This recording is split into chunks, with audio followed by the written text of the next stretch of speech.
지금부터 깨어있는 시민들의 공부방 중랑깨방 2기 4강을 시작하겠습니다. 저는 사회를 맡은 중랑깨방 1기 총무 한수연입니다. 감사합니다. 중랑깨방을 만들어서 우리 중랑깨민들이 이렇게 모일 수 있게 해주신 박홍근 국회의원님의 인사말로 시작하겠습니다.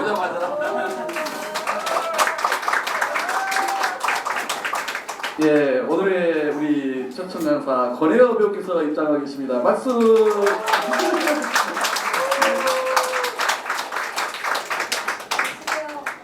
예, 저하고 좀 때깔이 다르죠? 저는 어제 화장을 좀 해봤답니다. 의정보고서 종합판도 만들어야 되고 내년도 또 뭐 시즌이 다가와가지고요. 시간 될 때 한번 좀 화장하고 사진을 찍어야 한다고 해서 어제 2시간 동안 평소 안 해본 포즈도 지어보고 막 활짝 웃어보고 그런데 얼마나 평소에 웃고 살지 않았으면은 아내가 앞에서 막 평소 없던 애교를 다 떨고 했는데 그래도 이게 웃음이 안 나와가지고 혼났어요. 그러면서 제가 진짜 연기하는 사람들 모델 배우 진짜 힘들겠구나 이 생각을 어제 좀 하고 왔었거든요. 우리 권혜여 배우 이 분은 저하고 오랜 인연이 있습니다. 제가 정치하기 전부터 사실 알게 된 선배십니다.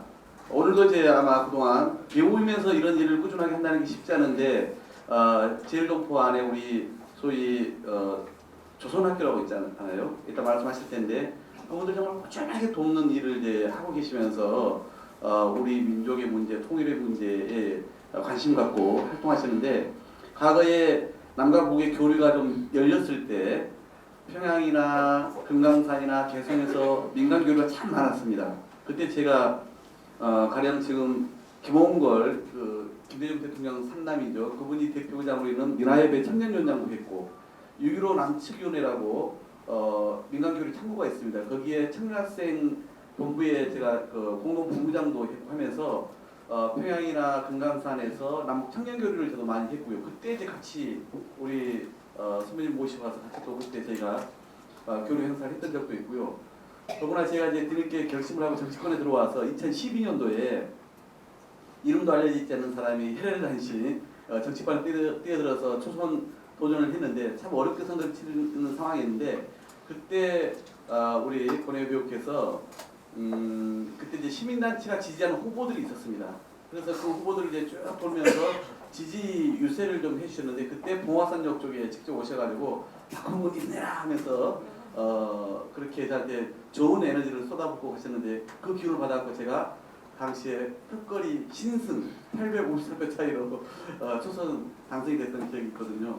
그래서 제가 늘 자주 뵙지 못합니다만은 소식을 접할 때마다 특히 이제 TV 화면이나 영화에서 볼 때마다 그냥 늘 가까운 동네 형님 같은데 그래서 저한테 참 좋은 기억을 많이 주신 선배님 같으신데 이번 기회에 우리 좀 중랑에 한번 모셨으면 하는 마음이 컸어요. 근데 이번에 좀 안 되실 줄 알았어요. 여러 가지 스케줄이 바쁘셔가지고 그래서 부탁을 조심스럽게 드렸는데 흔쾌히 우리 중랑 깨어있는 시민들 공부방을 위해서 시간을 내주셨어요. 얼마나 감사한지 모르겠는데요.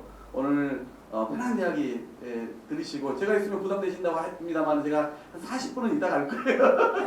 제가 사실 오늘 9시에 또 시장님하고 회의가 있습니다. 박원순 시장님 공간에서 그래서 저는 한 8시 20분쯤에 출발해야 되기 때문에 그 전에 이제 까지 좀 뒤쪽에 좀 앉아있다 갈 거고요. 우리 오늘 정말 우리 위해서 소중한 시간을 내주신 우리 권혜여 우리 배우님의 말씀 잘 들으시고요. 또 이따가 아마 여러분들한테 뭔가 부탁드리고 싶은 이야기도 있을 거예요. 그것도 좀 이야기 잘 들어주시면 좋겠습니다. 고맙습니다. 네.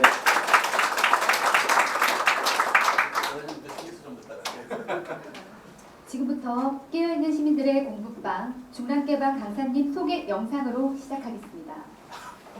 뭐가 있어요?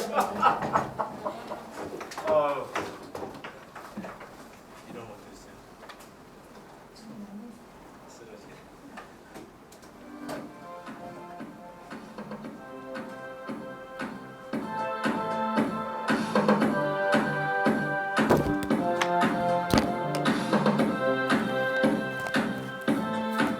보기도 하고 또 여러 가지 몇 년간의 생각이 떠오르기도 하면서 복잡한 마음도 있었고 하지만 예비소리만 하려고 했던 북의 지도자와 시민혁명을 통해서 만들어진 대한민국의 대통령이 만나는 장면 그 자체만으로도 분명 새로운 희망 같은 걸 느낄 수 있었습니다. 그 다리 위에서의 10몇 분간의 그 대화들, 이 민족이 가능한 일인 것 같아요.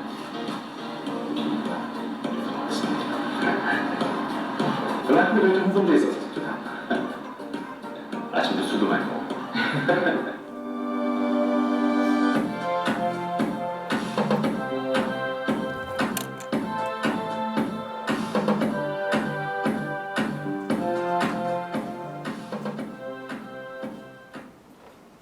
중랑 깨방의 네 번째 강연 강사이신 배우 권희연님을 소개하겠습니다. 권희연님은 한양대 연극영화과를 졸업하시고 1990년 연극 사천의 착한 여자로 데뷔하시고 수많은 영화와 연극, 드라마에 출연하신 대배우이십니다.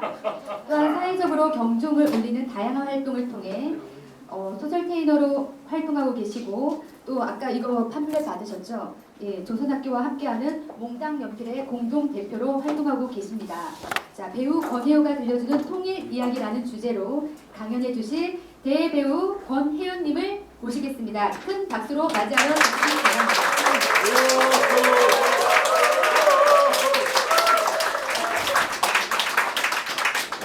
안녕하세요. 반갑습니다. 권혜우입니다. 제가 원래 목소리가 이거보다 좀 나은데 감기에 걸려서 이렇게 좀 이해해 주시기 바랍니다. 아, 굉장히 부담스럽게 만드는군요. 네, 글쎄요. 제가 원래 올 때의 마음은 사실은 단순했습니다. 오면서 여기 저는 집이 우이동입니다. 강북구 우이동 살고 있는데 오는 길에 제가 이렇게 주변에 있는 현역 의원분들 혹은 뭐 이런 분들의 강연 제안을 갖고 해본 게 뭐가 있었지 생각해봤어요.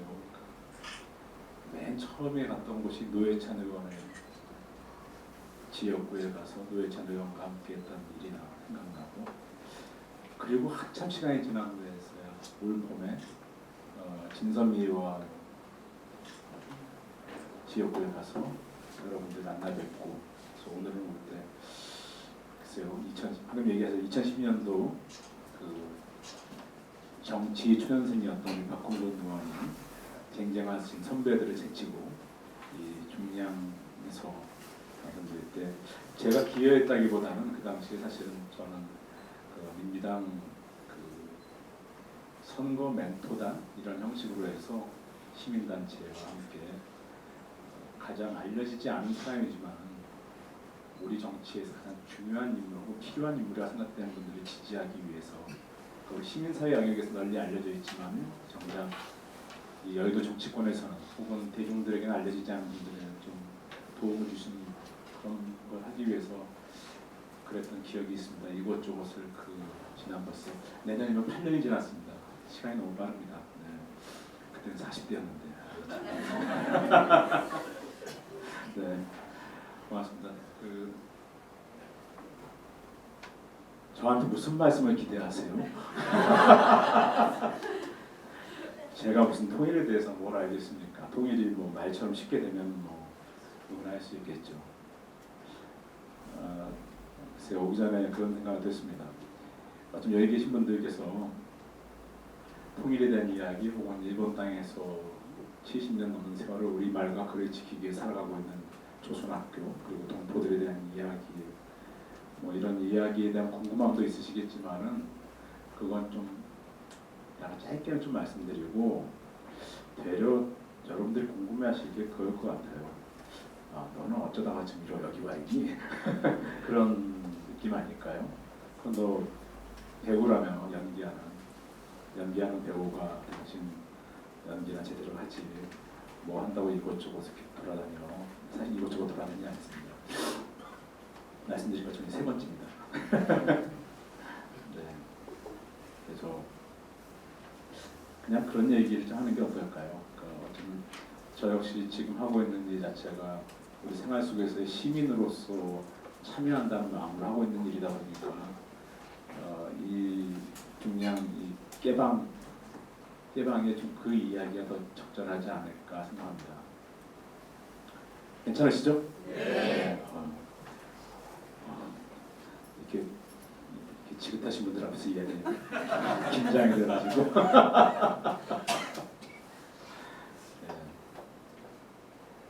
네, 저는 사남매 막내로 태어나서 아버지는 30년 동안 현역 군인 생활을 하시고 제가 생각할 때는 최근에 지소미아니 한미 방위협정조합이라는 혹은 방위비 분담에 대해서 말들이 많고 그 와중에 성우회라는 것들이 나서서 헛소리 떠들고 있고 그것이 한 해 두 해 전도 아니고 수십 년 동안 지네들이 기득권만 갖고 떠들고 있는 그 가짜 군인들을 보고 있자면 늘 속에서부터 치밀어 오르는 게 있습니다. 왜 그러냐면 저희 아버님께서 진정한 군인이셨거든요. 왜 그렇게 말씀드릴 수 있냐면 30년 현역 장교로서 예편하시고 하실 때까지 무엇 하나 축제해 보신 적이 없고 그냥 오로지 보병으로서 한국 전쟁에 참전하셔서 남들은 죽어서 간다는 미운동 무공을 잡고 파란 무공을 잡고 베트남전에 중령 때 참전하셨고 그래서 온갖 다리에 온갖 총상과 수류탄 장구를 그대로 지니고 평생을 살아오신 진짜 분이셨습니다. 그리고 그 당시 육사 출신도 아닌 갑종 출신으로서 갑종이라는 건 아시죠? 경에서 시험을 봐서 장교가 되고 육군대학을 졸업하고 다시 또 장교가 되는 그러니까 우리나라 같이 그 미국은 너무 흔한 일입니다.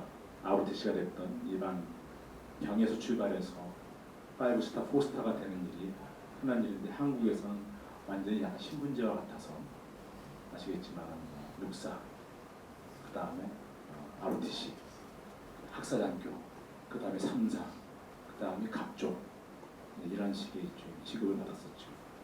그럼에도 불구하고 뛰어난 무공과 전략적인 그 지식이 많으셔서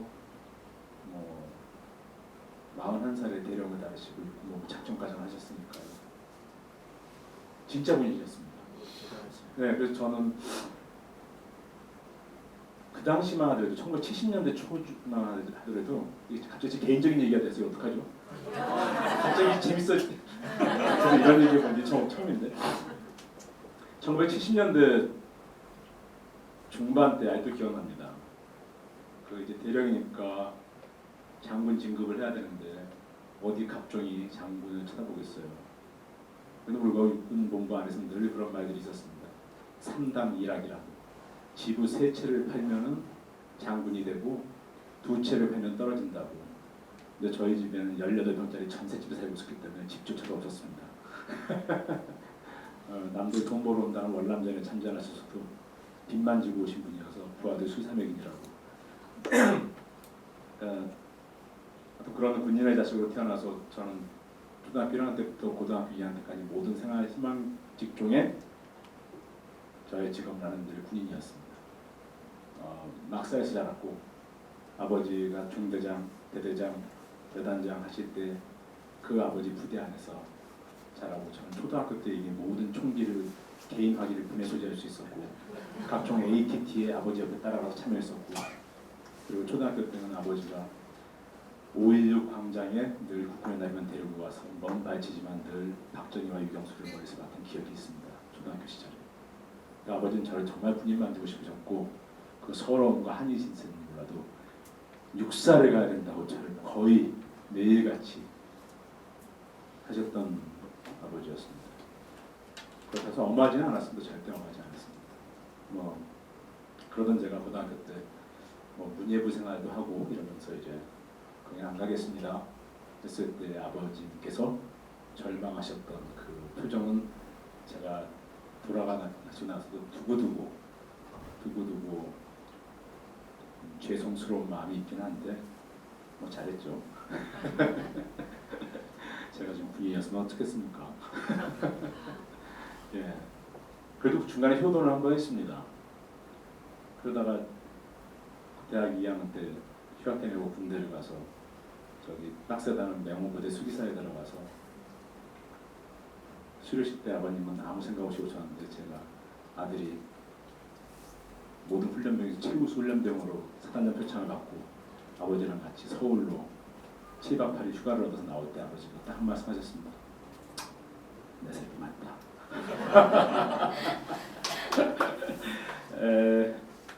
근데 정작 저의 학교 생활은 뭐 평범했습니다. 평범하진 않았겠죠. 왜냐면 제가 한양대 연극영화과를 들어갔었으니까요. 연극영화과에 있는지도 모르던 시절인데 저랑 같이 재수하고 같이 고등학교 친했던 친구들이 연극영화과에 대한 관심이 많았었고 그래서 어쩌면 박홍건 의원하고 동문이 될 뻔했었어요 제가. 저기요? 예. 제가 재수 끝내고 경희대학교 모과의 원서를 사갖고 집에 오는 길에 접수 마감 전날 버스에서 만난 588 버스에서 만난 친구가 나에게 거기 가서 뭐 하게 해서 글쎄 연극영화과나 같이 가자 그래가지고 그 다음날 한양대 연극영화과에 원서를 내고 경쟁률 10몇 대 1을 뚫고 어쨌든 같이 재수했던 친구 3명이 함께 붙었습니다. 네. 그때까지도 제가 연극영화과 들어가서 뭘 할지 몰랐습니다. 네. 그렇게 들어갔던 연극영화과가 정작 들어갔을 때 제가 상상하지 못했던 그 뭐랄까요? 놀라운 새로운 세계가 있었어요. 아 이런 공부도 있구나. 그래서 정말 학교 내내 대학을 다니는 내내 정말 열심히 학교 생활을 했던 기억이 납니다. 그 열심이라는 게 제가 생각도 좀 믿기지가 않을 정도였었어요. 뭐 대학 2, 3학년 때는 하루에 4시간 이상 잡은 적이 없을 정도로 수없이 많은 것 같아요. 연극영화과가 뭘 그래 이렇게 생각할지 모르겠지만요. 안 그렇습니다. 할 게 너무 많습니다. 그 어마어마한 과제와 또 실습 연습과 이런 것들을 준비하는 과정 속에서.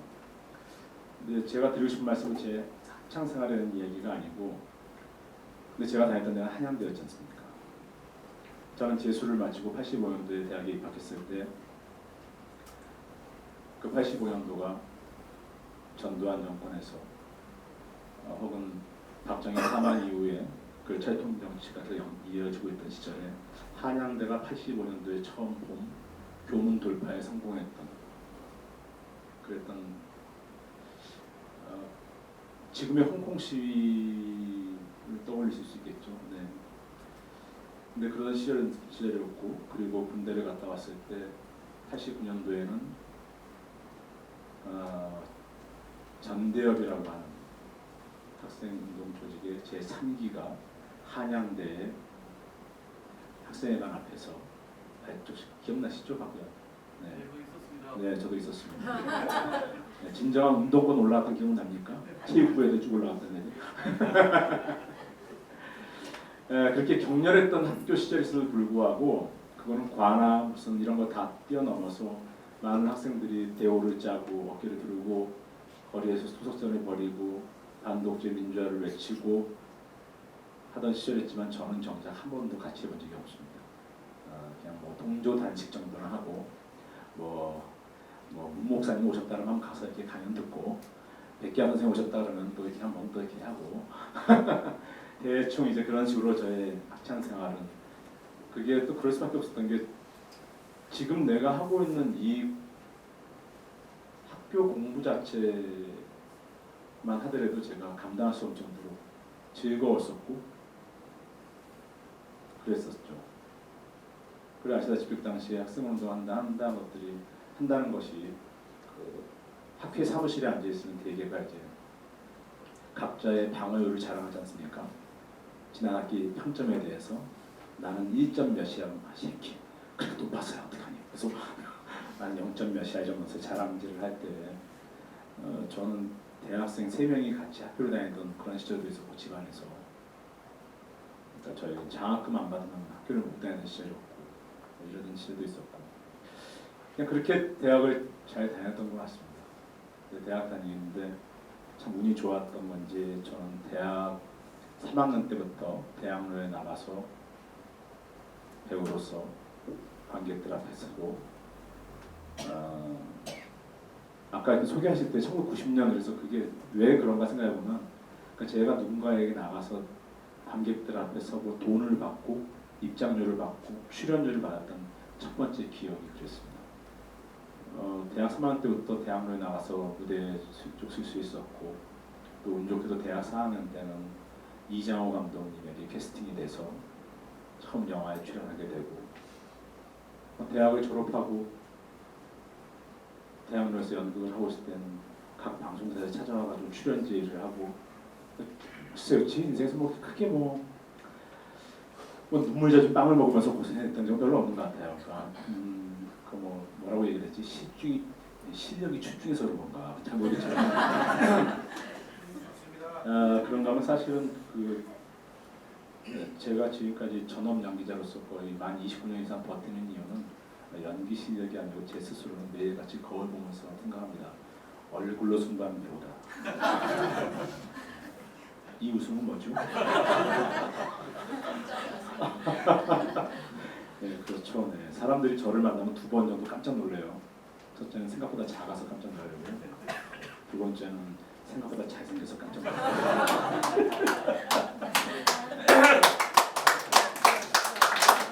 고맙습니다. 얼굴이 작아요. 그래서 근데 그렇게 하다가 어느 날 뭐 방송에 출연하고 뭐 인기 있는 프로에 출연하고 드라마를 통해서 대중적인 인기를 얻고 광고를 찍고 영화를 찍고 그 사이에 결혼을 하고 이렇게 지내고 있는 제 인생에서 뭐랄까 이렇게 갑자기 퍽 돌 같은 게 날라온 순간들이 있었습니다. 그 순간이 저에게는 한 몇 번 있는데 그 중에 하나는 다들 많은 분들이 그러시겠지만 아이가 태어난 순간이죠. 그렇죠. 그러니까 아이가 태어난 순간 기쁘셨어요. 여기 기쁘신 분도 많이 있겠지만 저는 솔직히 기뻤다는 느낌은 별로 지금도 없습니다. 뭐 19대 교문위에 있어서 아시겠지만 한국 교육과 미래를 생각하면 기쁘시만 하겠습니까? 아이를 낳고 나니까 좀 세상이 다르게 보이더라고요. 그러니까 그때서야 여기서 이 땅에서 내 아이를 또 우리 아이를 마음과 몸이 건강한 아이로 키울 수 있을까라고 자문을 했는데 솔직히 정말 자신이 없더라고요. 그러니까 자세히 들여다보니까 볼수록 다 미쳐버린 것 같고 이상한 느낌이 들었습니다. 이거 어떡하지? 근데 옆에서는 뭐냐 돈 많이 벌어서 유학 보내 뭐 이따위 소리 나고 있고 저는 군발이 아버지 덕분인지 몰라 되게 보수적이었어요. 저한테는 여전히 자식이라는 게 아침에 같이 눈 마주치고 같이 밥상에 앉고 자기 전에 등 두들기고 하는 게 가족이라고 생각합니다. 그래서 그런 거 못하겠고 고민만 하고 있었습니다. 그래서 그러던 차에 또 하나의 저에게 약간 충격을 줬던 일들이 뭐였냐면은 여러분들 그 민가협이라고 아십니까? 민주화 시정운동 가족협의회라고 하니 과거 군사정권 시절에 이 땅의 민주화와 통일 혹은 노동자의 권리를 위해서 싸우다가 단순히 스스로의 양심에 반하지 않기 위한 스스로의 결정에 대해서 법적으로 어떤 처벌을 받은 사람들, 그들의 억울함을 호소하기 위해서 거리에 나섰던 어머니들의 모임이죠. 매년 민가협은 매년 요즘은 잘 안 하죠. 예전에는 기억하시죠? 여기 명동 성당 들머리에서 매년 여름이면 1일 감옥 체험이라고 해서 그것을 3일인가 이틀 동안 진행했던 기억이 있습니다.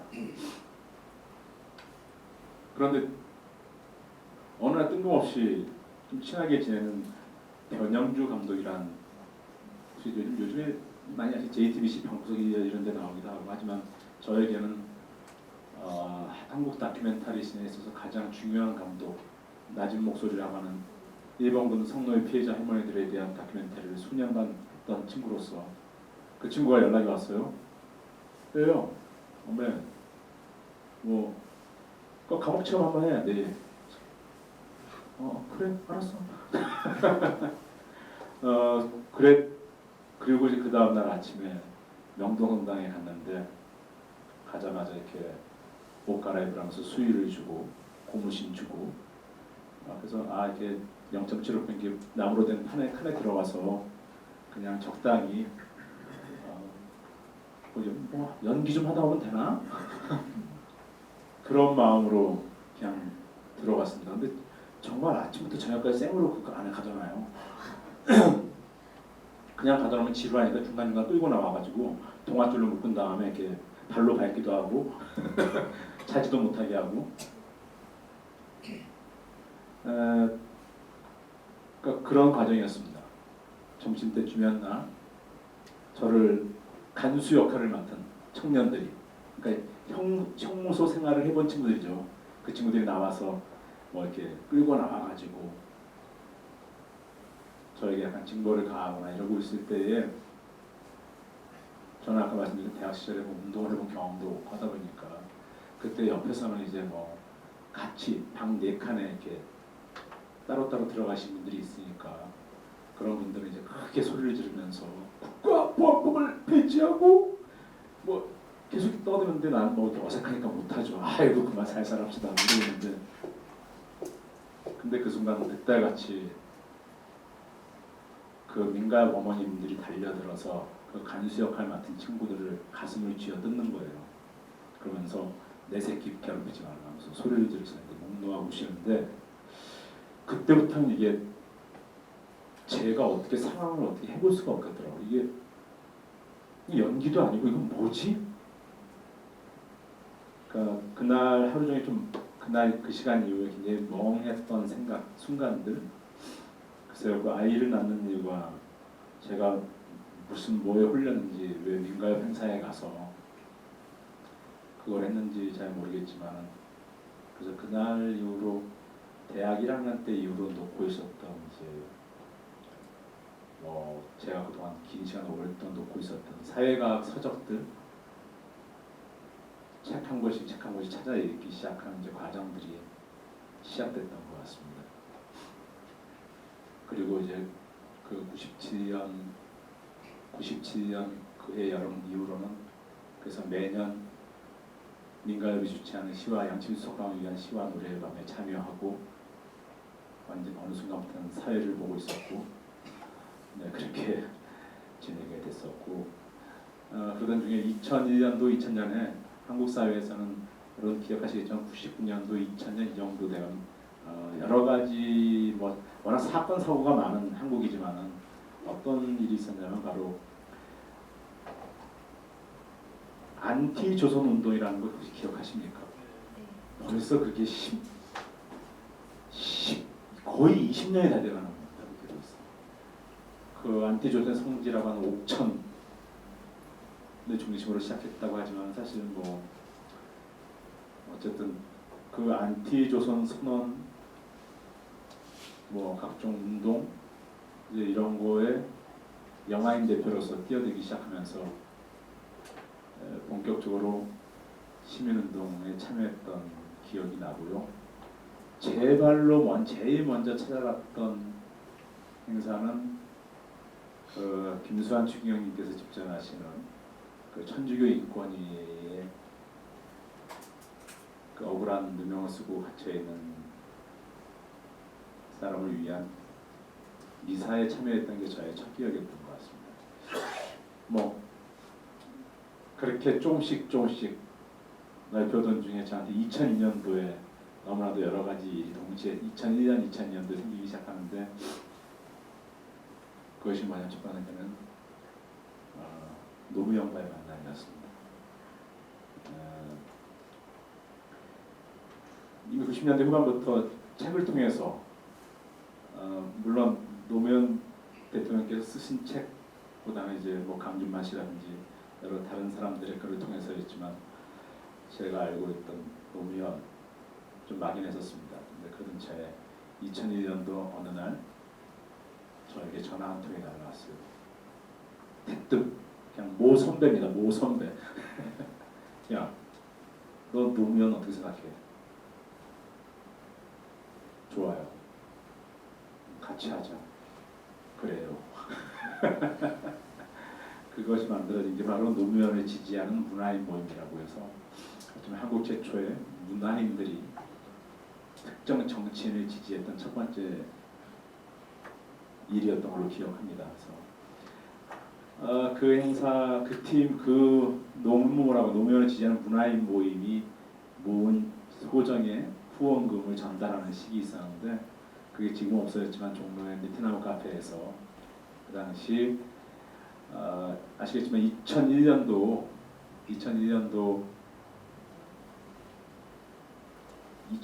대선을 앞두고 약간 좀 패배주의가 엄습해오던 민주당의 당내 국민 경선이라는 형식이 채택되면서 새롭게 희망을 불태우던 시절에 가장 낮은 지지율을 기록하고 있던 노무현 후보의 문화예술인들이 집중하고 물론 그 안에는 노사모라는 분들도 계셨지만 집중하고 그 12월에 만나서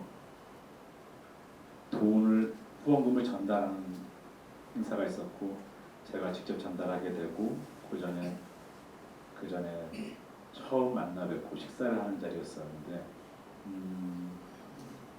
그 뭐랄까요? 그냥 참 어려운 얘기죠. 정치인에게 그런 것이 있다면 정말 훌륭한 일인 거예요. 그냥 매료됐어요. 그냥. 네, 그래서 그때부터 민주당 경선에 뛰어들어서 이것저것 뛰어다니면서 뛰었던 그런 기억이 있고요. 그런 중에 2002년도에 갑자기 딸아이가 태어났습니다. 그래서 저한테 또 제 인생에서 새로운 물줄기 하나 생기는데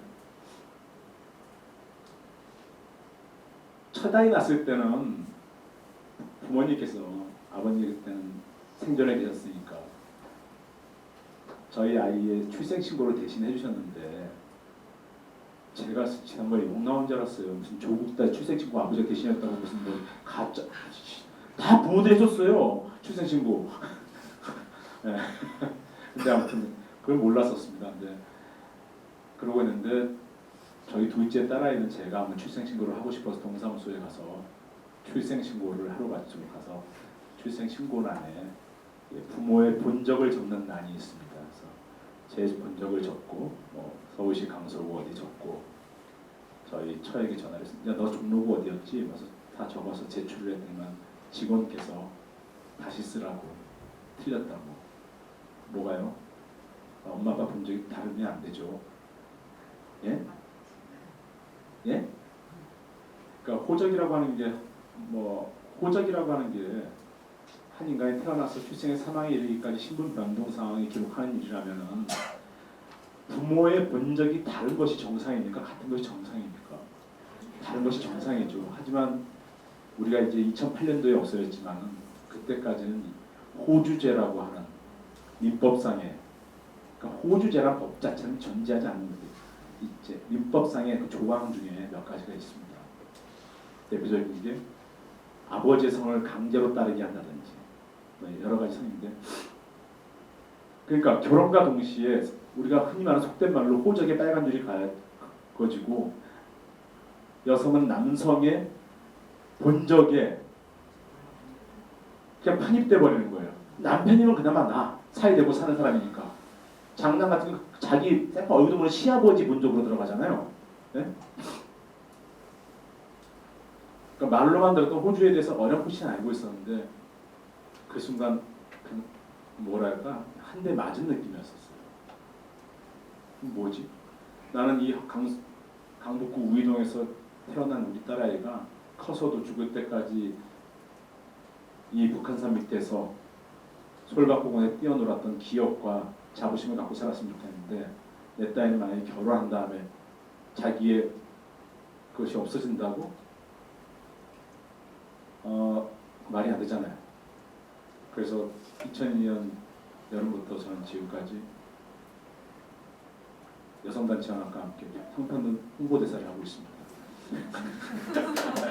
그래서 전국을 다니면서 강연을 하기도 하고 때로는 TV에 나가 토론을 하기도 하면서 결국은 2005년도에 그 수십 년 동안의 많은 여성 활동가와 정치 또 그래서 염원했던 한국의 대표적인 차별적인 법제인 민법상의 호주제를 2005년도에 폐지하고 3년 동안의 유예 기간을 거쳐서 2008년도부터는 개인별 신분등록제로 변화했습니다. 그때 그 사회에서 얼마나 대단했습니까? 호주제가 폐지되면 마치 이 사회가 막 엉망이 될 거라는 둥, 애비애비도 못 알아볼 거라는 둥, 뭐 온갖 개소리들이 있었죠. 그러니까 그 2002년도에 저에게는 지금까지 이렇게 17년째 넘게 하고 있는 여성운동의 하나의 축이 있고요. 그리고 2002년도에 바로 아까 말했던 우리 박홍근 의원과 첫 만남이 10월 달에 금강산에서 있었습니다. 2002년 하면 떠올리신 게 뭐예요? 월드컵이요. 미선이 교수님. 아, 미선희 교수님도 있었죠. 6.15 공동선언이야. 2000년입니다, 그건요. 네, 2002년이요. 그러니까 사실 2002년도에 뭐 그것도 있었지만은 꽤 중요한 이벤트가 많이 있었습니다. 6월에는 지방선거가 있었고요. 2002년은 바로 대선이 있었죠. 그런가 하면은 2002년 10월 달에는 여러분들 기억나시죠? 부산 아시안 게임이라고 남북 응원단 혹은 그 말도 안 되는 이상한 전단지 같은 신문들이 떠들어대던 북녘 미녀 응원단으로만 기억되고 있는 2002년 부산 아시안 게임. 그런가 하면 아까 잠깐 했지만 우리 김대중 대통령의 이 세 아들의 뭐랄까 스캔들이라고 해야 될까요? 뭐 아무튼 등등으로 인해서 대선을 앞두고 모든 것이 급전직하 각종 지지율은 떨어지고 있고 그런가 하면은 2002년 4월 시민과 국민의힘으로서 선출한 민주당 대선 후보를 지지율이 떨어진다는 이유만으로 후단 협인이 헛소리들 하면서 각종 정몽 중에 튀어나오고 온갖 어지러웠던 기억이 나시죠?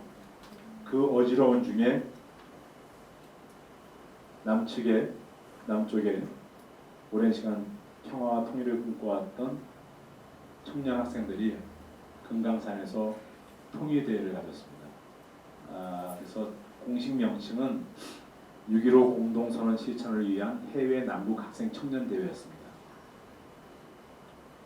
물론 마음만 청년인 사람도 많이 갔습니다. 그래서 저는 이제 그때 처음으로 우리가 말하는 그 386 그러니까 운동권의 많은 사람들을 동시에 만나게 됐죠. 근데 사실은 같은 공간에서 학교를 보냈고 같은 또 한양대 출신이라니까 전대협 3기 뭐 등등 그 중에 하나가 우리 박홍근 의원도 있고 임 실장도 있고 그런가 하면 지금 청와대 연설비서관하고 있는 뭐 거기서 수없이 많은 사람들을 만났습니다. 근데 정작 저한테 그 사람들을 만난 이 박홍근 의원님과 다 이런 만남보다는 저에게 제일 중요했던 건 처음으로 북녘 사람들을 만났던 기억입니다. 2002년이면 6.15 공동선언의 기억이 아직도 여전히 가까이 있고 물론 국민의 정부가 위태위태하고 다음 대선에서는 뭐 이회창이 당연히 이긴다 혹은 뭐 우리 피닉스 리 이인재 보훈론이니 뭐 이런 헛소리도 떠들면서 당연히 민주 진보 진영의 패배가 확실시되는 이런 분위기 속에서 또 우리는 우리 세대의 통일이 될 거라고 믿고 있었던 희망만 놓지 않았던 때인 것 같습니다. 그래, 이제는 한 번 막내가 됐으니까 쉽게 갈 거야. 그런 때에 조용히 남북 청년 학생들이 모였었고요. 그때 북녘의 청년들을 만났고 그리고 제가 지난 2000년 이후로 지금까지 어쩌면 제 인생에서 연기 생활하는 거 말고 가족 생활하는 거 말고는 가장 많은 몸과 마음을 쓰고 있는 일본에 있는 제1본 조선학교 학생들을 금강산에서 만났습니다. 그래서 그것이 이렇게 지금까지 오고 있는 것 같습니다. 이 정도 설명드리면 너가 중량구에 여기 왜 와서 박홍근 의원 사무실에서 마이크를 잡고 통일 이야기를 한다고 깝치는지는 좀 알만을 하다 정도 되시죠? 네. 살면서 제가 제일 잘하는 게 뭘까 생각해 볼 때가 있습니다. 그 저는 학교 다닐 때 운동을 안 해봤지만 주변에 제 친구들이 운동하는 친구들 너무 많았죠. 누구나 다 많았죠. 각 학교별로도 많았고. 때로는 먹고 살기 위해서, 때로는 뭔가가 바뀌어서 세상이 바뀌었다고 크게 외치면서, 혹은 소련이 붕괴돼서 나는 이제 좌절했다면서 온갖 핑계와 여러 가지 이유를 대면서 떠나간 친구들은 많았지만, 글쎄요, 학교 다닐 때 운동을 안 해봤지만은 저에게 있어서 운동에 있어서 가장 첫 번째 중요한 점은 지속성이라고 생각합니다. 지속성. 그런 면에서 제가 언제까지 지속할지 모르겠지만 저에게 제일 잘하는 일이 있다면 뭐든지 좀 오래 하는 편입니다. 연애도 오래 하고요. 결혼 생활도 25년 넘게 오래 하고 그렇게 지내고 있습니다. 자, 그럼 이제부터 그래도 이 강연이니까 오늘 저를 만난 김에 복잡한 동북아의 무슨 여러 가지 지형과 이런 것이 문제가 아니고 그냥 우리가 잊고 있었던 과거, 우리가 잊고 있던 역사, 그리고 현존하고 있는 우리가 모른 척하고 있는 사람들에 대한 이야기를 좀 해보도록 하겠습니다. 그럼 먼저 영상 하나 볼까요? 근데 영상 보기 전에 간단하게 이걸로 준비만 해주시고요. 네. 저는 현재 제1본 조선학교와 함께하는 사람들 농당연필이라고 하는 단체의 대표로 있습니다. 2011년도 일본에 대진이 났을 때 일본 사회에 엄청난 피해를 입었지만 그 피해 안에는 많은 동포 사회도 피해를 입었습니다. 그 피해 중심에는 또 70년 넘게 일본에서 우리 말과 글을 배우던 조선학교라는 존재가 있었고요. 저는 2002년도 금강산에서 조선학교 학생들을 만난 이후에 그 이후 지속적으로 조선학교에 대한 관심을 갖고 있었고 방문하고 만나고 철저하게 개인적인 측면에서 일을 해오다가 바로 2012년 일본 동북 대지진 이후에 농당연필이라는 단체를 만들고 현재로서 지금 만 8년 넘게 대표로서 지내고 있으면서 조선학교의 존재를 한국 사회에 알리고 또 일본 땅에서 고급 문화원인 조선학교와 동포 사회를 응원하기 위한 단체의 활동을 하고 있습니다. 영상 보시기 전에 간단하게 1945년도 우리나라가 해방을 했을 때 일본 땅에는 제1동포가 몇 명이나 있었을까요? 그냥 대략 그 당시에 한국의 인구가 한반도에는 한 2,800만, 3,000만이 좀 안 됐습니다. 네. 대략 얼마 정도 있었을까요? 50만요. 와. 또 뭐 어느 정도요? 500만. 네? 500만이요? 아, 그 너무 안 돼요. 그냥 따로 말씀드릴게요. 이건 정확하게 공식 문서예요. 공식 문서에 의해서 그러니까 일본 정부와 일본과 그다음에 그 패망한 일본에 들어갔던 그 제너럴 헤드쿼터 GHQ라고 하죠. 메가도에 의해서 파악된 거에 의하면 그 당시 공식적으로 200만 명이 넘었습니다. 해방 당시. 어마어마한 숫자죠. 1910년 당시의 기록이 100여 몇백 명 수준이었고 100여 명, 200명 이 정도 수준이었는데 200만 명이 넘게 일본 땅에 살고 있었습니다. 그리고 해방 이후에 근데 이건 공식적인 거고요. 그러니까 강제로 쫓아내기도 해서 다시 일본으로 몰래 들어간 상태에서 사실 그 숫자는 대략 한 250만도 진짜 넘게 보는 게 정설이거든요. 어마어마한 숫자가 있었죠. 근데 해방이 되자마자 이분들은 다 돌아오지 못했습니다. 약 70만 명 정도가 그 땅에 남게 됐었고요. 근데 물론 일본 땅에 가게 된 연유는 여러 가지가 있죠.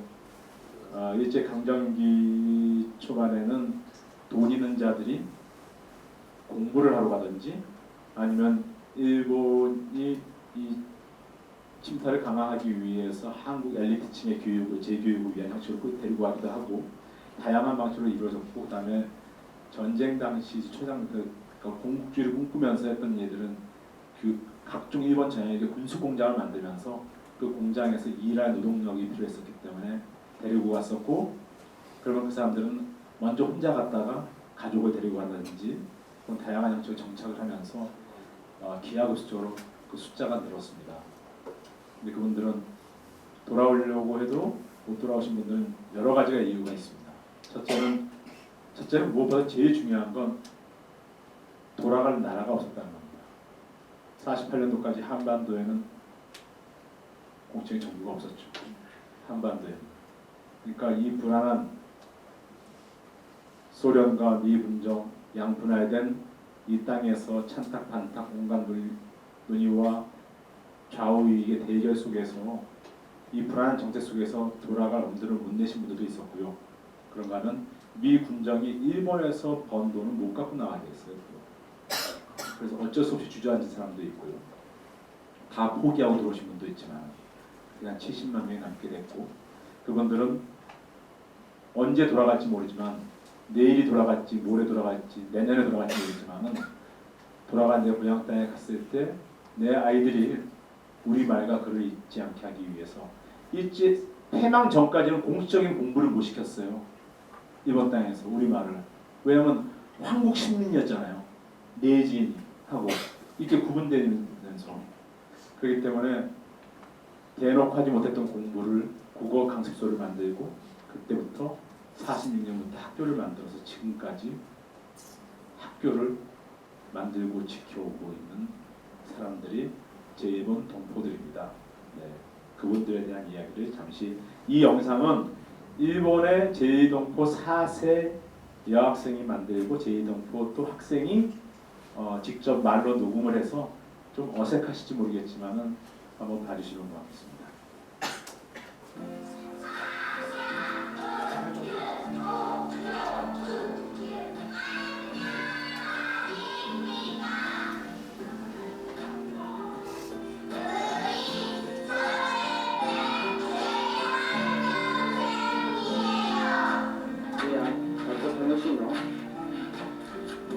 내가 조선 사람이니까 좋다. 그럼 니랑 영어를 할 수 있어. 내가 태어나 자란 것은 일본. 우리 엄마 아빠도 일본에서 태어났고 우리 할머니 할아버지도 일본에서 태어났어요. 하지만 내 고향은 제주도. 충주 할아버지가 일제시대 때 그곳에서 건너오셨습니다. 나는 제1동포 4세입니다. 내가 다닌 학교는 우리 학교. 정확히는 조선 저준고급 학교이지만 우리는 그냥 우리 학교라고 불러요. 여기서 조선은 우리나라가 분단되기 전에 조선을 말합니다. 우리는 우리 학교에서 교복으로 저고리를 입고 직접 만든 교과서로 우리 말과 역사를 배워요. 우리나라가 일제에서 해방됐을 때 일본에 있던 우리 동포는 200만이었어요. 그중 여러 문제가 겹치면서 60만 명 정도가 남았어요. 그렇게 일본에 남은 우리 할머니 할아버지들이 제일 먼저 한 일은 빼앗긴 우리 말과 역사를 자식들에게 되찾아주는 것이었습니다. 그래서 일본 전국에 우리 학교가 많이 세워졌습니다. 그런데 일본 정부는 우리 민족이 만든 우리 학교를 싫어했어요. 우리 학교를 강제로 폐쇄하고 학생들을 일본 학교로 편입시켰죠. 그 과정에서 많은 동포들이 다치고 경찰에 끌려가고 학생이 총에 맞아 죽기까지 했어요. 하지만 우리 할머니 할아버지들은 그러지 않고 맞서 싸워 다시 우리 학교를 세웠습니다. 일본 정부의 우리 학교 탄압은 지금까지 이어지고 있습니다. 우리는 90년대까지 일본 학생이라면 모두 살 수 있는 정철 전기통 학원도 살 수 없었고, 아무리 실력이 좋아도 일본 공식 체육대회에는 나갈 수도 없었어요. 거기다 저고리를 입은 학생들을 향한 습격 사건이 늘어나면서 우리는 이제 학교 밖에서는 저고리를 입지 못하게 되었어요.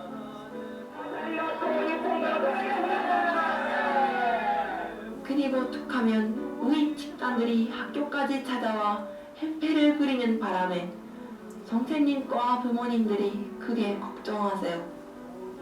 아베 정부는 일본 고등학교 중에 우리 학교만 유일하게 고교무사화 대상에서 제외시켰어요. 그래서 우리는 지금 일본 정부와 소송을 하고 있습니다.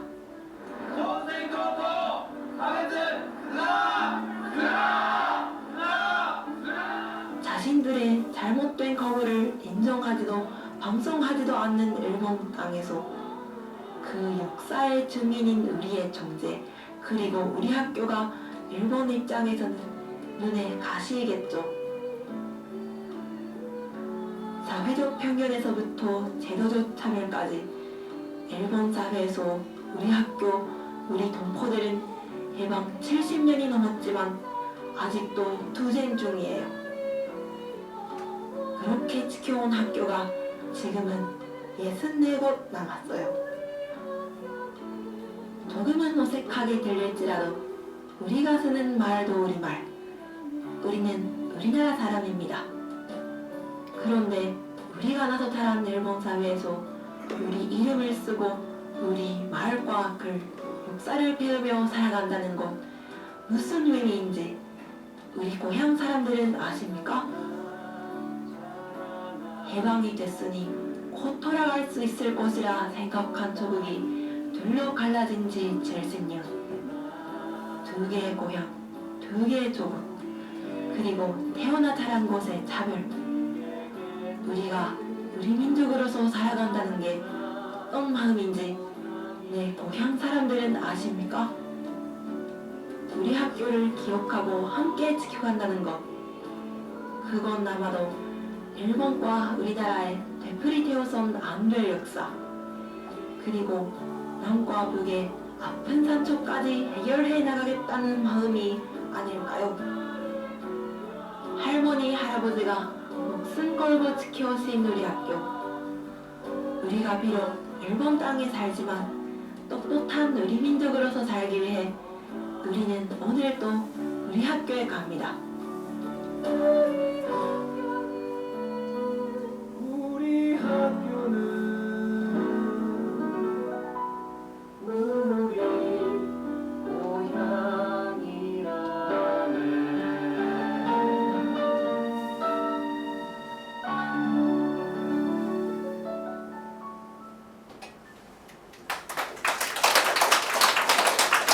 네. 뭐 축약된 이야기긴 한데 이게 대략 좀 사실 이런 조선학교와 이런 동포의 역사가 있는지 잘 모르셨죠? 그럴 수밖에 없겠죠. 저도 잘 몰랐습니다. 그런가 하면 과거 정확하게는 조선학교는 일본 조총련 산하의 교육기관입니다.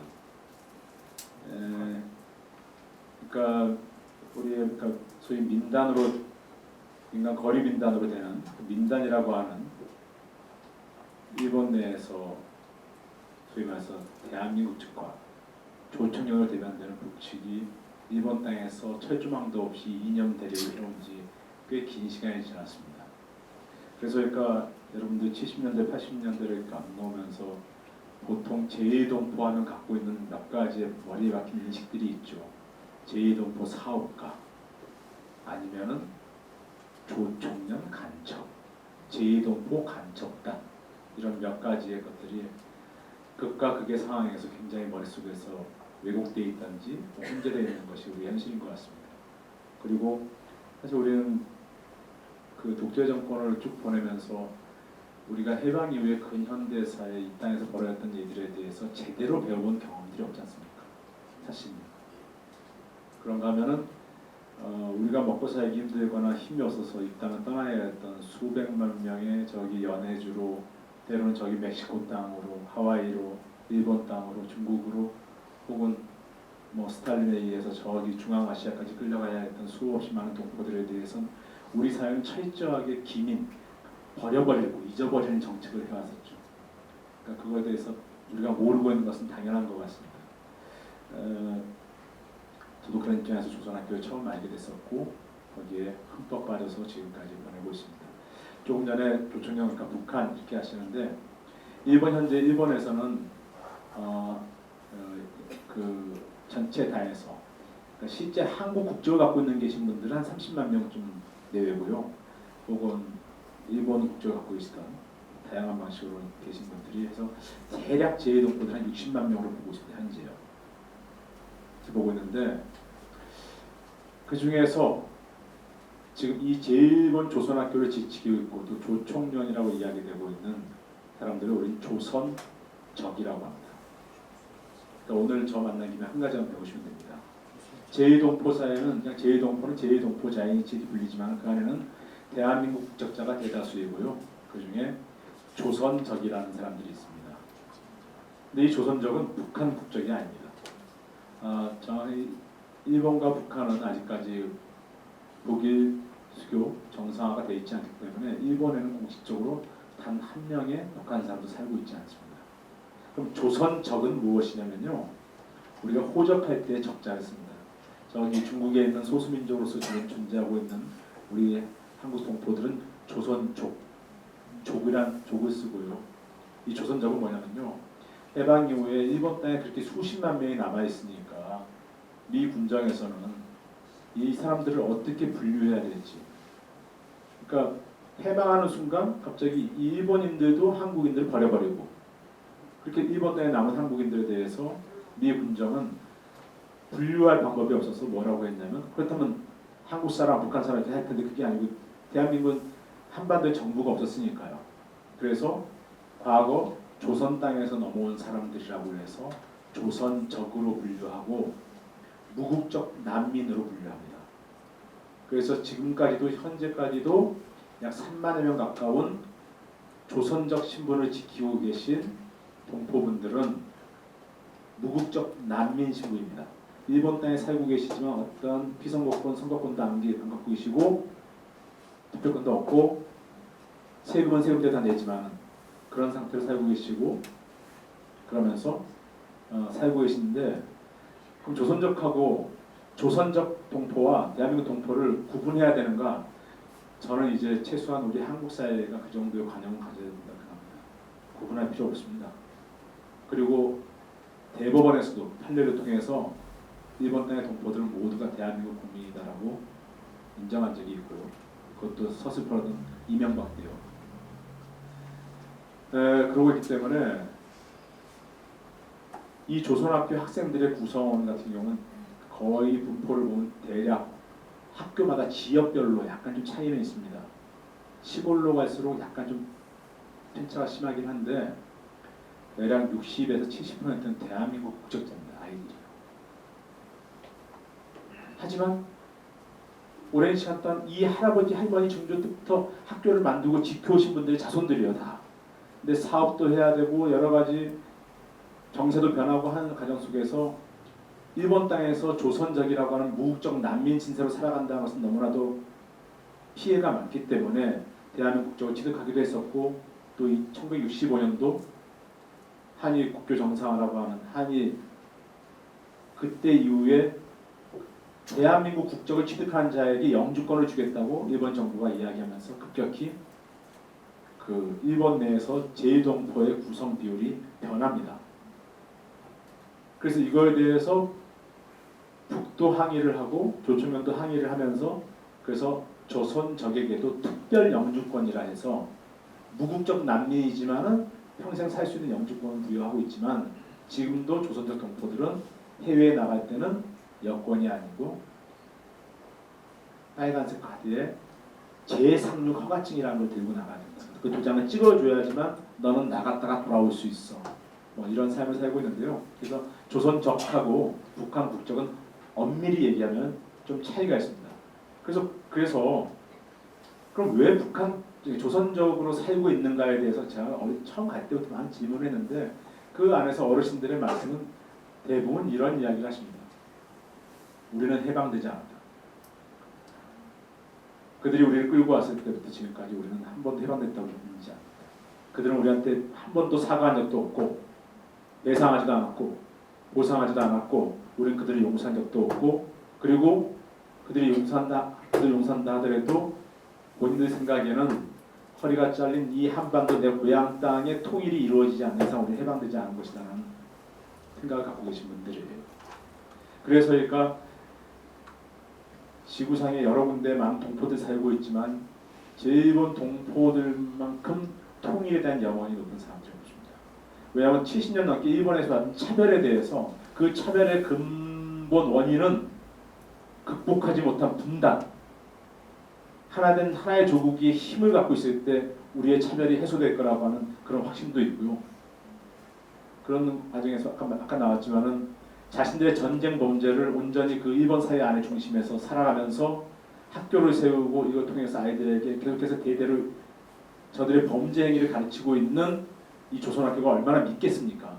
일본 정부 입장에서는. 그래서 고교 무상화에서도 2011년부터 제공은 완전히 배제시켜버렸습니다. 근데 고교 무상화라는 게 이게 혹시 오해가 있을지 모르는데 그러면 일본에 있는 조선학교는 초중등학교는 다 무상화냐? 아닙니다. 전혀 무상화가 아닙니다. 전혀 무상화가 아니에요. 왜 그러냐? 일본에서 우리나라의 그 대한학교라는 거 아시죠? 마치 대한학교가 약간 유사한 겁니다.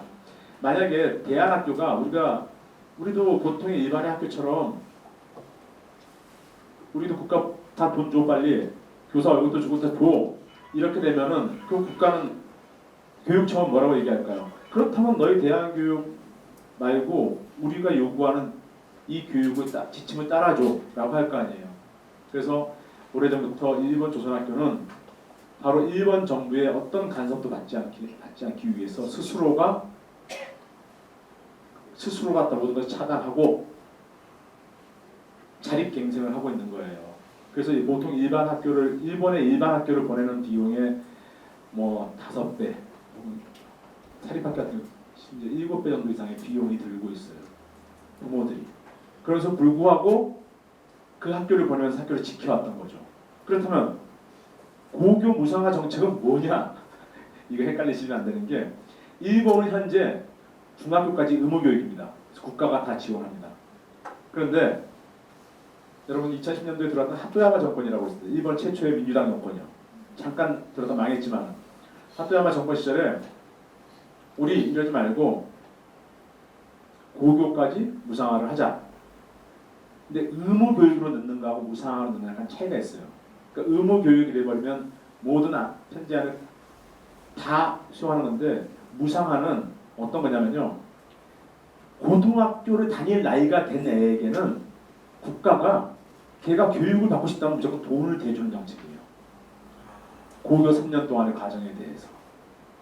그러니까 의무교육이라는 것은 그 아이도 꼭 학교를 다녀야 될 의무도 있고 국가가 또 시민과 아이에 대해서 하는 의무도 동시에 진행되는 데 비해서 이거는 무상화 정책. 그래서 일본 안에 있는 많은 외국인 학교, 뭐 브라질 학교, 뭐 이런 학교들이 다 뭐 터키 학교, 뭐 이런 학교들이 다 외국인 학교들은 다 고교 무상화 대상이 돼서 돈을 안 들이고 다닙니다. 거기서 유일하게 제1본 조선학교만 배제돼 있고 그리고 조총련 산하의 교육기관 이유만으로 북이 미사일을 쏠 때마다 모든 걸 압박하고 차별하고 그런 상황입니다. 혹시 이것에 대해서 더 깊은 정보는 다양한 거 한번 직접 찾아보시든지 제가 나눠드린 저희 몽당협회 홈페이지에 들어오시면은 다양하게 여러 가지 정보도 얻을 수 있고요. 그렇습니다. 그래서 이제부터 뭐 짧은 얼마 안 남았으니까 잠시 질의응답 시간 할까요? 네, 네. 네.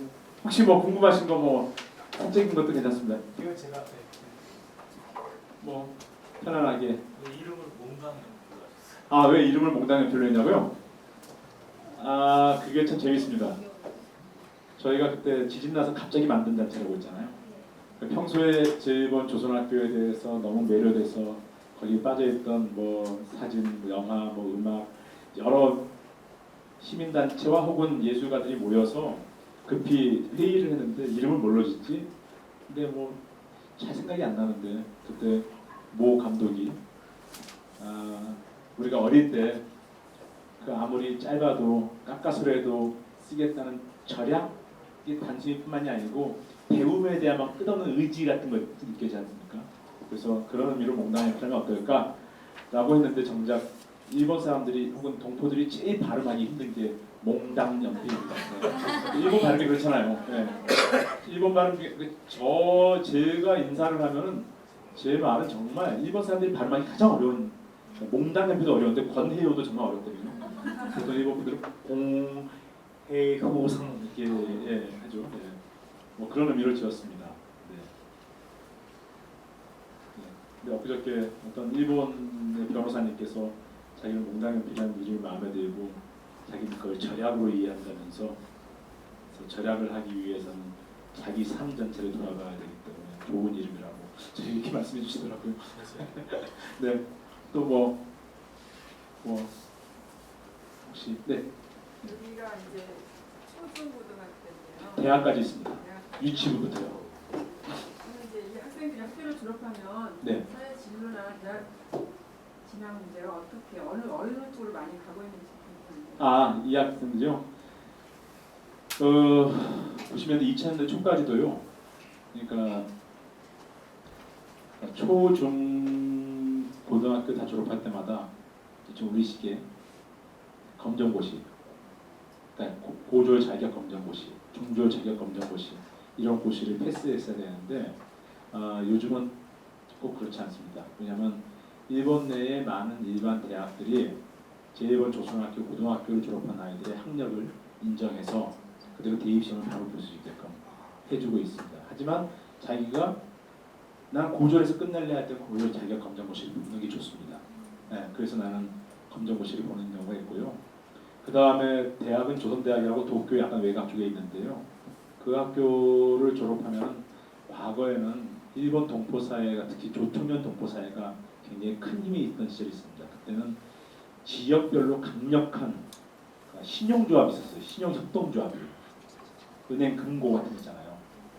왜냐하면 그 일본 동포들이 일본에서 한 사업들 중에 굉장히 큰 사업들이 뭐였냐면 과거에 마친코, 야키니쿠 뭐 이런 등등의 사업을 통해서 굉장히 그런 전국에 10몇 개 이상의 그 커다란 신용협동조합들이 있었고 그런 일 많이 하고요. 요즘은 변호사도 많이 나오고요. 뭐 일반 대학에 가서 공부하는 친구도 많고 최근에는 저희 한국에도 많이 유학으로 와 있습니다. 네. 특히 뭐 예체능계로 와 있는 친구들도 있고요. 그다음에 뭐 성대, 한양대 저희 한 단체에 주말이면 자주도 놀러 옵니다. 네. 그렇게 진학을 하고 있습니다. 혹시 답이 됐습니다. 네, 감사합니다. 네, 고맙습니다. 네, 네. 그 몽당연필을 북한은 돕고 있고 한국 정부는 버리고 있다고 하는데 혹시 지금도 아니 몽당연필을 돕고 있는 게 아니고 조선학교 네. 예. 돕고 있다라기보다는 이렇게 생각해요.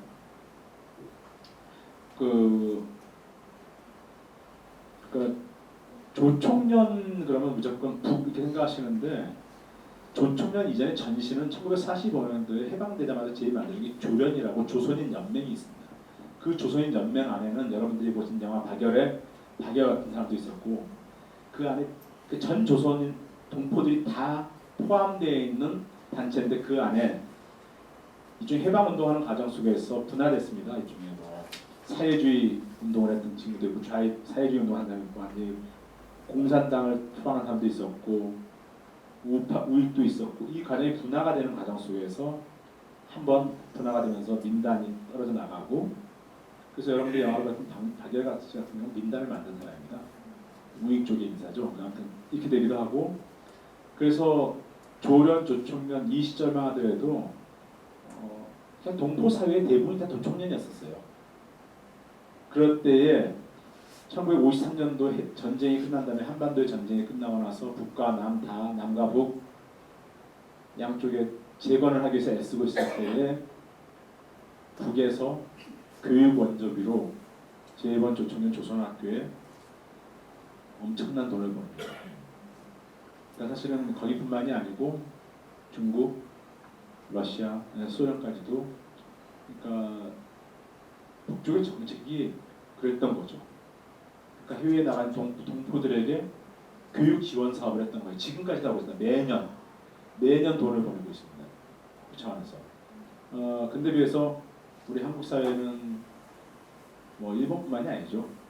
제외 동포들 교육 사업에 대해서는 사실은 거의 한 게 없었죠. 단 이제 그 일본에 살고 계시던 민단 차원에서 만들어진 도쿄와 오사카 이렇게 해서 약 4군데 정도의 학교가 있습니다. 네. 거기서는 수업이 한국말 시간에만 한국말을 씁니다. 거기 학교는 한국 학교라고 하지만 역사도 일본식 교과서로 배우고, 그러니까 이게 미치는 거죠. 그래서 일본으로 유학하다 이민 가신 분들 중에서 조선학교 보내신 분들이 꽤 있어요. 왜냐? 진짜 우리나라 교육을 받아야, 역사를 배워야 될 거 아니야. 이런 마음에 하신 분들도 있고요. 근데 이 조선학교는 학교에 딱 들어간 순간부터 일어 수업 시간을 빼거나 우리말을 쓰고 우리말로 공부를 하고 그렇게 합니다. 그렇게 진행됩니다. 네, 그래서 우리는 여전히 그런 것을 못하고 있죠. 당연히 이쪽뿐만이 아니고 여러 곳에서 늘 아까 뭐 기민이라고 했지만 정말로 해외 동포들에게 좀 여전히 무관심한 우리 경제 규모와 우리 삶의 규모 형편을 봐서는 좀 더 빨리 서둘러 했으면 좋겠고, 저는 이게 단순히 뭐 조선학교뿐만이 아니고 모든 전 세계에 있는 동포들에게 좀 그런 기회가 많이 제공됐으면 좋겠습니다. 네. 시간이 많지 않죠? 한두 분 할까요? 네. 또 혹시 뭐 너무 긴 시간 좀 지루하셨죠? 그래도 뭐 네네. 이제 저희가 일반적으로 학교 받을 때 이제 옛날에 가지고 있는 그 선지식이 네. 조총련 하면은 북한 빨갱이. 지지하고 네네. 북한에서 지령을 받고 네. 남한 사람들을 괴롭히는 그 제1독보로 이렇게 알고 있는데 네. 그 실상과 앞으로의 그 어떻게 활동 전망을 어떻게 보시고 또 어떻게 해서 그분들이 실제 그 한국 통일에 기여할 수 있는지 통일 활동에 대해서 저도 좀 관심이 있고 활동을 좀 하고 있습니다. 네. 민평 통역사 그렇습니다.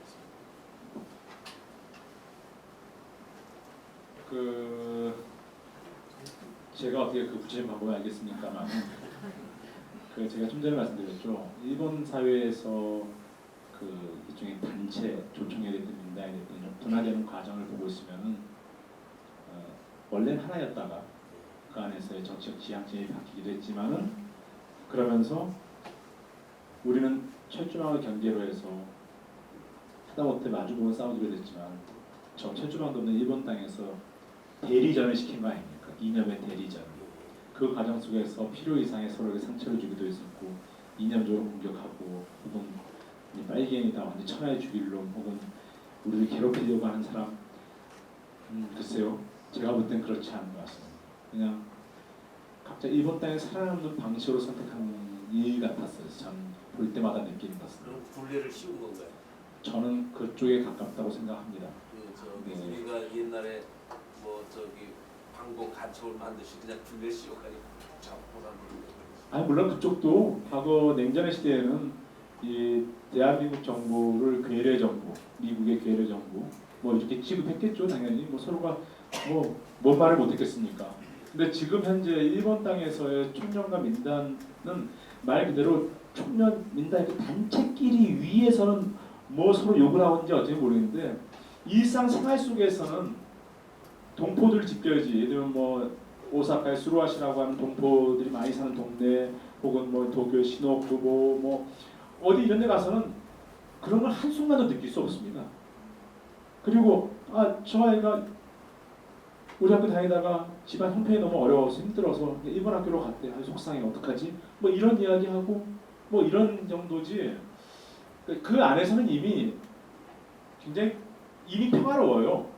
그 안에 서로 철조망처럼 싸우고 하지 않습니다.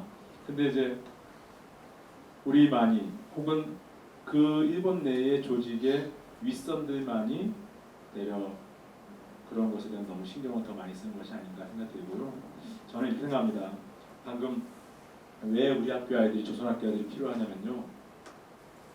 사람들이 조선학교를 우회하는 것 중에 하나가 조선학교 아이들이 일본 땅에서 이렇게 철조망 쳐놓고 자기네들끼리 모여 사는 거 아닙니다. 얘들은 매일 아침 일본 방송과 일본 음악을 들으면서 눈을 뜨고요. 일본 전철을 타고 버스를 타고 학교까지 가고 거기서 선생님하고 있는 동안 잠깐 우리말 쓰고 다시 돌아와서 집에 와서는 엄마 아빠랑 일본말로 이야기하고 자본주의 중심인 일본 땅에서 스스로 마이너리티가 되기로 선택하고 살아가고 있어요. 그러니까 이 아이들이 갖고 있는 아이덴티티는 정말 희한한 겁니다. 일본 땅에 살면서 일본을 이해하고 북을 조국이라고 부르고 남을 고향이라고 불러요. 일본 땅에는 제이동포들의 1세 국가 올드커머라고 하는 최초에 넘어갔던 사람들의 후손들, 올드커머라고 하거든요. 그다음에 80년대 그 여행 자유화 이후에 유입된 사람들을 뉴커머라고 합니다. 뉴커머, 올드커머, 뉴커머. 예전에 온 사람, 최근에 온 사람. 근데 최근 뉴커머가 일본 사회, 동포 사회에서 이미 압도적으로 숫자가 올라갔어요. 그러니까 올드커머의 숫자도 굉장히 미미한 데다가 그냥 올드커머들의 역사로서 봐주셔도 되고, 그런데 이 아이들은 올드커머들의 대부분은 경상도, 전라도, 제주도에서 오신 분들이에요. 그러니까 일본 반도에 열도에 살아 계셨던 우리 남동포들이 대부분 강제징용이나 끌려가셨거나 해서 가장 가깝게 왕래하기 위해서는, 그러니까 아주 희한한 정체성이에요. 이 교포 4세들이 대한민국을 고향이라고 불러요. 그리고 북조선을 조국이라고 부르고, 그리고 일본 땅은 엄마 아빠가 다 나고 자란 곳이고요. 되게 이상한. 근데 정말 우리가 꿈꾸는 동북아 평화의 시대가 온다면은 정말 그 모든 것이 연결짓고 우리가 한 번에 섞이기는 어렵죠, 모든 것들이. 근데 그럴 때에 그런 가교 역할을 할 수 있는 굉장히 능력이 있는 그런 친구들이고, 이 교육 시스템이 끝내줍니다. 좋은 점이 너무 많습니다. 그럼 다음에 기회가 된다면 말씀드리겠습니다. 네. 자, 그럼 저기 끝낼까요? 너무 시장도 하시고 다들 힘드시죠? 네. 네, 오늘 강연 너무 좋았죠. 저는 통일 이야기라기보다는 제가 권혜호 배우님을 찾아보면서 요 곁에 서다라는 책을 읽었습니다. 이 소외된 이들의 곁에 서주는 일을 저희가 또 오늘 배우님께 배운 것 같고, 저희도 그 곁에 서는 일에 동참하셨으면 좋겠습니다. 큰 박수 부탁드립니다.